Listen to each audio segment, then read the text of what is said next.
Pemirsa, cuaca buruk di Kabupaten Aceh Barat Daya mengakibatkan sejumlah rumah di pesisir pantai rusak dihantam abrasi. Akibatnya warga terpaksa mengungsi ke rumah sanak saudara yang tak jauh dari desa tersebut. Sebanyak 7 rumah warga yang berada di pesisir pantai Desa Kedai Palak Kerambil, Kecamatan Susoh, Kabupaten Aceh Barat Daya, rusak parah dihantam abrasi sejak Minggu kemarin. Cuaca buruk dan gelombang tinggi sejak beberapa hari terakhir menerpa pesisir pantai Kabupaten Aceh Barat Daya. Ombak besar terus mengikis bibir pantai hingga menyebabkan dapur rumah warga ambruk.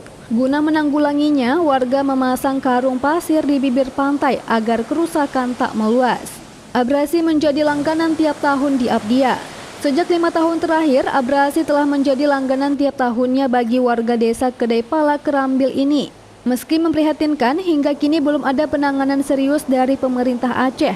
Warga berharap adanya upaya dari pemerintah untuk menanggulanginya agar musibah ini tak terjadi lagi. Abrasi ini setiap tahun terjadi.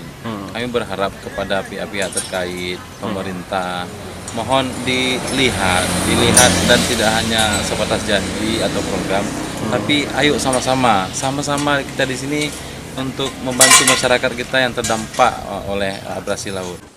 Warga berharap adanya upaya dari pemerintah untuk menanggulanginya agar musibah ini tak terjadi lagi.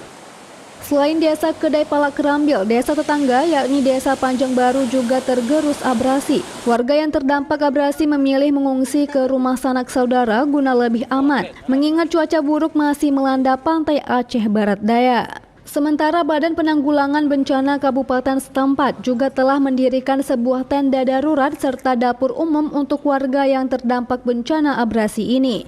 Dari Kabupaten Aceh Barat Daya, Erdawati, iNews melaporkan.